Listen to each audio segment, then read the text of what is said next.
Okay, let's talk about the biggest mistake sellers are making right now, thinking it's last year, and it's costing them. A lot of homeowners still believe that they can price it high, test the market, and just adjust it later. That worked before.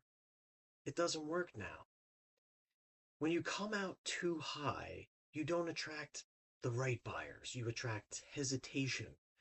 People see your home online, they pause, they compare it, and then they move on. And here's what happens next. Your home sits, days turn into weeks, and now you've got a problem because buyers start asking, what's wrong with it?